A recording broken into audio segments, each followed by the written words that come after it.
നമസ്കാരം sir.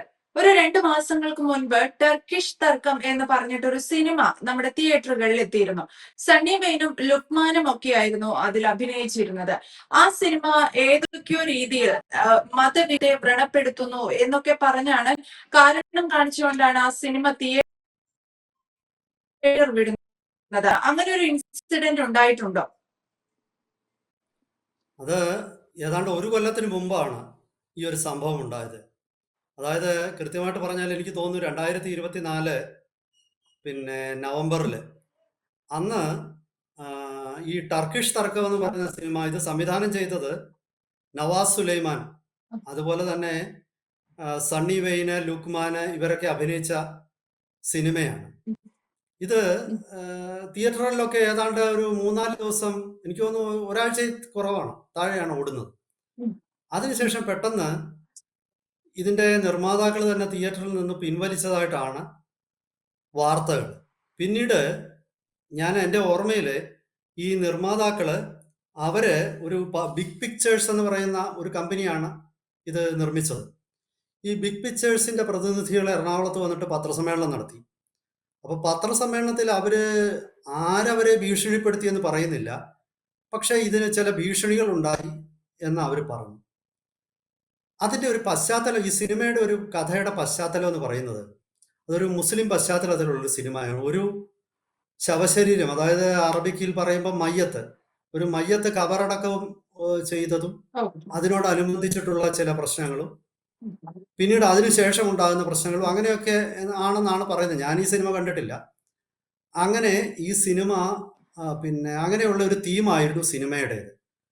Cinema മതമൗലികവാദത്തിനും അന്ധവിശ്വാസങ്ങൾക്കും എതിരാണെന്നാണ് അന്ന് മാധ്യമങ്ങളിലൊക്കെ തന്നെ വന്ന റിവ്യൂസ് പറഞ്ഞിരുന്നത്. പക്ഷെ ദൗർഭാഗ്യവശാൽ ആ സിനിമയ്ക്ക് പിന്നീട് മുന്നോട്ട് പോകാൻ പറ്റിയില്ല. അപ്പോൾ അത് ഉയർത്തുന്ന ഒരു വളരെ പ്രധാന പ്രശ്നം എന്ന് പറഞ്ഞാൽ, ഇന്നിപ്പം എമ്പൂരാന്റെ കാര്യം വന്നപ്പോൾ ആവിഷ്കാര സ്വാതന്ത്ര്യത്തെക്കുറിച്ചാണ് നമ്മുടെ നേതാക്കന്മാരെല്ലാം പറയുന്നത്. പിണറായി വിജയൻ സിനിമ കാണാൻ പോയി, കാരണം അത് ആവിഷ്കാര സ്വാതന്ത്ര്യമാണ്, അതിനെ അദ്ദേഹം പ്രോത്സാഹിപ്പിച്ചേ പറ്റൂ. കാര്യം വളരെ ശരിയാണ്. MV ഗോവിന്ദനും പോയി സിനിമ കാണാൻ. പുള്ളിക്കും ആവിഷ്കാര സ്വാതന്ത്ര്യത്തിനെതിരെയുള്ള ഒരു കടന്നുകയറ്റവും സഹിക്കുന്ന വ്യക്തിയല്ല. പിന്നെ കോൺഗ്രസിൽ നിന്ന് പോയി എല്ലാവരും പോയിട്ടുണ്ട്. അവരെല്ലാം തന്നെ ഒറ്റക്കെട്ടാണ്. ആവിഷ്കാര സ്വാതന്ത്ര്യം അതിനെ തടസ്സപ്പെടുത്തുന്ന ഒന്നും ഭരണകൂടത്തിന്റെ ഭാഗത്തു നിന്നും ഉണ്ടാകാൻ പാടില്ല. വളരെ ന്യായമായ ആവശ്യമാണ്. പക്ഷെ ആവിഷ്കാര സ്വാതന്ത്ര്യം എന്താണെന്ന് കേരളത്തിൽ നിർവചിക്കുന്നത് ആരാണ്? ഇതാണ് ഒരു പ്രശ്നം.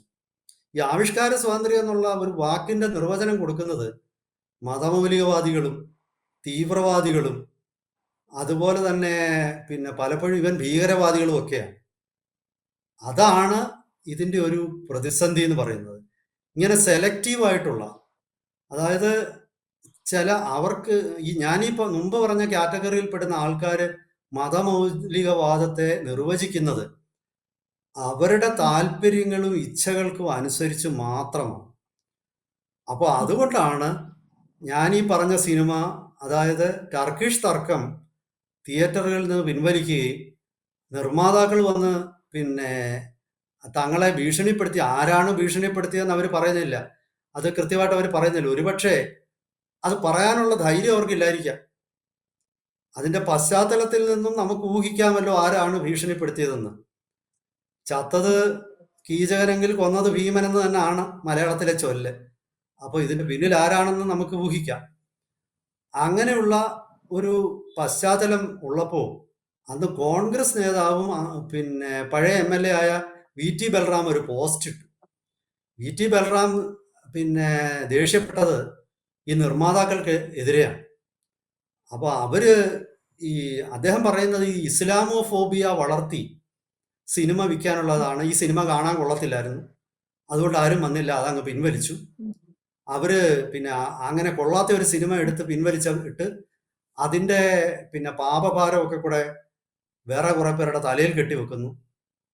ഇതെന്താണ് ഈ വിക്ടിം ഷെയ്മിങ് എന്ന് പറയും, ഇംഗ്ലീഷിലൊരു വാക്കുണ്ട്.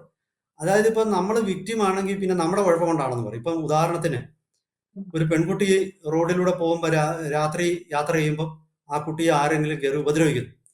അപ്പോ ഈ പറയുന്ന യാഥാസ്ഥിതികരുടെ ആദ്യത്തെ ചോദ്യം എന്ന് പറയുന്നത് എന്തിനീ രാത്രിയിൽ വെളിയിൽ പോയി?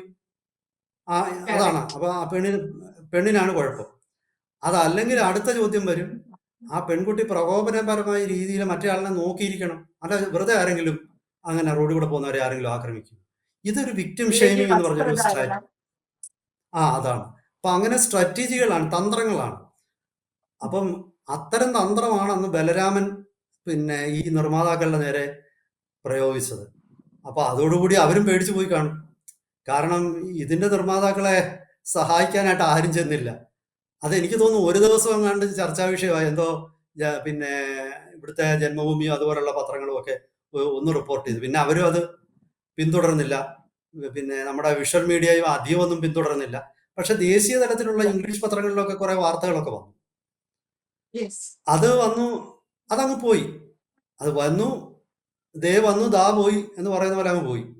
പിന്നെ ഇതൊന്നും ആരും ചർച്ച ചെയ്തില്ല. അപ്പൊ ഞാൻ മനസ്സിലാക്കുന്നത് ഈ നമ്മള് ഈ എമ്പുരാൻ വിവാദത്തിൽ ചർച്ച ചെയ്യപ്പെടേണ്ട യഥാർത്ഥ വിഷയം എന്ന് പറയുന്നത് എന്താണ്? മലയാള സിനിമയെ ആരാണ് നിയന്ത്രിക്കുന്നത്? മലയാള സിനിമയെക്കുറിച്ച് ഒരുപാട് കഴിഞ്ഞ ഇപ്പൊ ഈ പിന്നെ എമ്പുരാൻ വിവാദമൊക്കെ അവിടെ നിൽക്കട്ടെ. മലയാള സിനിമയെക്കുറിച്ച് കഴിഞ്ഞ 1-2 വർഷമായിട്ട് എന്തെല്ലാം വിവാദങ്ങളാണ്. മലയാള സിനിമയിലെ ആർട്ടിസ്റ്റുകൾ വന്ന് മീ ടു പറയുന്നു. പിന്നെ മലയാള സിനിമയിലെ പിന്നെ ചില ആൾക്കാർക്ക് പിന്നെ മയക്കുമരുന്ന് ലോബിയായിട്ടുള്ള ബന്ധങ്ങളെ കുറിച്ചുള്ള ഒരുപാട് പരാമർശങ്ങൾ വരുന്നു. അതേക്കുറിച്ച് പലയിടത്തും പിന്നെ ഇപ്പം ജസ്റ്റിസ് ഹേമ കമ്മീഷൻ റിപ്പോർട്ടിൽ തന്നെ പരാമർശങ്ങളുണ്ടെന്ന് പറയുന്നു. പിന്നെ അങ്ങനെ നിരവധി വിഷയങ്ങൾ ഉയരുന്നു. പിന്നെ മാത്രമല്ല മണി ലോണ്ടറിങ്, അതായത് കള്ളപ്പണം വെളുപ്പിക്കാൻ ഇത് ഉപയോഗിക്കുന്നു. അതിപ്പോ ഏറ്റവും ഒടുവിൽ നിർമ്മാതാക്കളുടെ സംഘടനയും നടന്മാരുടെ സംഘടനയും തമ്മിലുള്ള അഭിപ്രായ ഭിന്നതകൾ പത്രസമ്മേളനങ്ങളിലൂടെ വെളിയിൽ വന്നപ്പോൾ അപ്പോൾ പുറത്തു വന്ന ഒരുപാട് കാര്യങ്ങളുണ്ടല്ലോ. അപ്പം ഇതൊക്കെ ഉയർത്തുന്നത് ഈ എനിക്ക് തോന്നുന്നത് ഈ എമ്പുരാൻ ഇതിന്റെ ഒരു മഞ്ഞുമലയുടെ അറ്റമാണ്.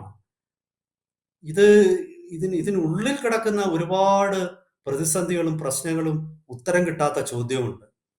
അപ്പോഴാണ് നമ്മുടെ മനസ്സിലേക്ക് വീണ്ടും ഈ ടർക്കിഷ് തർക്കം കയറി വന്നത്. ഇപ്പോഴാണ് എല്ലാവരും വീണ്ടും ടർക്കിഷ് തർക്കം ചിന്തിക്കുന്നതും അതുപോലെ തന്നെ TP 51 വെട്ട്, അങ്ങനെ എത്ര സിനിമ മലയാളത്തില് പ്രദർശിപ്പിക്കാൻ പറ്റാതായിട്ടുണ്ട്. ഇവിടെ പിന്നെ ഞാനീ പറഞ്ഞ സിനിമകളൊക്കെ തന്നെ വളരെ ബുദ്ധിപൂർവമാണ് അതിനെ ബോയ്ക്കോട്ട് ചെയ്ത് ബഹിഷ്കരിക്കുന്നത്. എങ്ങനെയെന്നാൽ അവർക്ക് നിശബ്ദമായ ഭീഷണികളായിരിക്കും. ഈ നിശബ്ദ ഭീഷണിക്ക് ഭയങ്കര ശക്തിയുണ്ട്.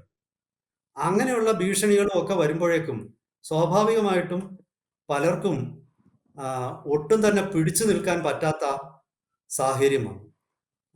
ഒരു നിർമ്മാതാവും വെറുതെ അങ്ങ് സിനിമ തിയേറ്ററിൽ നിന്ന് പിൻവലിക്കും. ഇപ്പം ടർക്കിഷ് തർക്കത്തെക്കുറിച്ച് ഇപ്പം ബലറാം ഒക്കെ പറയുന്നത് പിന്നെ സിനിമ മോശമായിട്ട് നിർമ്മാതാവ് പിൻവലിച്ചു. അങ്ങനെ ഏതെങ്കിലും നിർമ്മാതാവ് പിൻവലിക്കുമോ? കാരണം ഇപ്പൊ ഏറ്റവും ചെലവ് കുറഞ്ഞ സിനിമയ്ക്ക് പോലും മലയാളത്തിലാണെങ്കിൽ കോടികളുടെ മുതൽ മുടക്കുണ്ട്. അപ്പൊ കിട്ടുന്നതാകട്ടെ അത് ആ സിനിമയെ കുറിച്ച് അത്ര മോശം റിവ്യൂ ഒന്നും അല്ലായിരുന്നു. അതിന്റെ കളക്ഷൻ എന്താണെന്ന് എനിക്കറിയാൻ വയ്യ. പക്ഷെ റിവ്യൂ ഒന്നും മോശമല്ലായിരുന്നു എന്നാണ് ഞാൻ ഓർക്കുന്നത്. അപ്പൊ മോശമല്ലാത്ത റിവ്യൂ, ഒരു പിന്നെ ഇസ്ലാമിന്റെ ഒരു നവീകരണം, നവോത്ഥാനം പിന്നെ ലക്ഷ്യമിട്ടുകൊണ്ട് ഉണ്ടാക്കിയ ഒരു സിനിമ, അത്തരം വിമർശനങ്ങൾ ഉണ്ടായിരുന്ന ആത്മവിമർശനങ്ങൾ ഉണ്ടായിരുന്ന സിനിമ, അത്തരം സിനിമകളൊന്നും ഇവിടെ ഓടാനാ സമ്മതിച്ചല്ലോ. അന്നേരം ആവിഷ്കാര സ്വാതന്ത്ര്യത്തിനെ കുറിച്ച് ആർക്കും കണ്ണുനീരൊഴുക്കാനില്ലായിരുന്നു. പിന്നെ മുഖ്യമന്ത്രി സിനിമ കാണാൻ പോയില്ല, CPM സംസ്ഥാന സെക്രട്ടറി പോയില്ല. പക്ഷേ പിന്നെ കോൺഗ്രസ്സുകാരാവട്ടെ അതിന്റെ നിർമ്മാതാവിനെ തെറി വിളിക്കാൻ ഭീഷണിപ്പെടുത്താനും ഈ അവസരം ഉപയോഗിച്ചു.